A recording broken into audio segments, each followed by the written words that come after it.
Chapter 14. Nantucket. Nothing more happened on the passage worthy the mentioning, so, after a fine run, we safely arrived in Nantucket. Nantucket. Take out your map and look at it. See what a real corner of the world it occupies. How it stands there, away offshore, more lonely than the Eddystone Lighthouse. Look at it. A mere hillock, an elbow of sand, all beach, without a background. There is more sand there than you would use in 20 years as a substitute for blotting paper.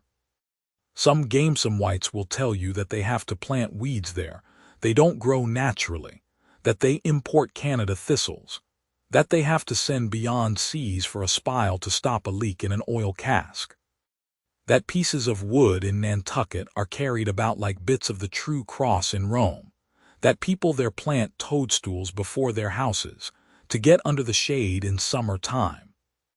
That one blade of grass makes an oasis, 3 blades in a day's walk a prairie, that they wear quicksand shoes, something like Laplander snowshoes, that they are so shut up, belted about, every way enclosed, surrounded, and made an utter island of by the ocean, that to their very chairs and tables small clams will sometimes be found adhering, as to the backs of sea turtles. But these extravaganzas only show that Nantucket is no Illinois. Look now at the wondrous traditional story of how this island was settled by the red men. Thus goes the legend. In olden times, an eagle swooped down upon the New England coast and carried off an infant Indian in his talons. With loud lament, the parents saw their child borne out of sight over the wide waters. They resolved to follow in the same direction. Setting out in their canoes, after a perilous passage they discovered the island, and there they found an empty ivory casket, the poor little Indian skeleton. What wonder, then, that these Nantucketers born on a beach should take to the sea for a livelihood? They first caught crabs and quahogs in the sand. Grown bolder, they waded out with nets for mackerel.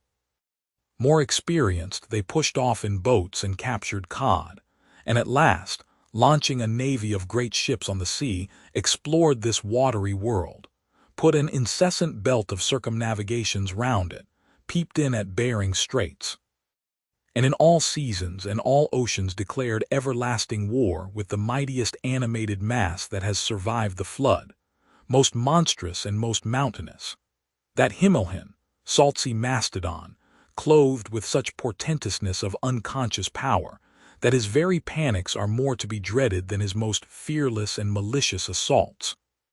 And thus have these naked Nantucketers, these sea hermits, issuing from their ant-hill in the sea, overrun and conquered the watery world like so many Alexanders, parceling out among them the Atlantic, Pacific, and Indian Oceans, as the 3 pirate powers did Poland. Let America add Mexico to Texas, and pile Cuba upon Canada. Let the English overswarm all India and hang out their blazing banner from the sun. 2/3 of this terraqueous globe are the Nantucketer, for the sea is his. He owns it as emperors own empires, other seamen having but a right-of-way through it. Merchant ships are but extension bridges, armed ones but floating forts.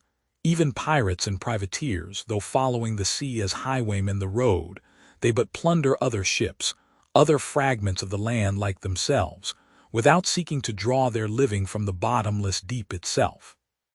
The Nantucketer, he alone resides and riots on the sea. He alone, in Bible language, goes down to it in ships, to and fro plowing it as his own special plantation. There is his home. There lies his business, which a Noah's flood would not interrupt, though it overwhelmed all the millions in China. He lives on the sea, as prairie cocks in the prairie. He hides among the waves. He climbs them as chamois hunters climb the Alps. For years he knows not the land, so that when he comes to it at last, it smells like another world, more strangely than the moon would to an earthsman, with the landless gull that at sunset folds her wings and is rocked to sleep between billows.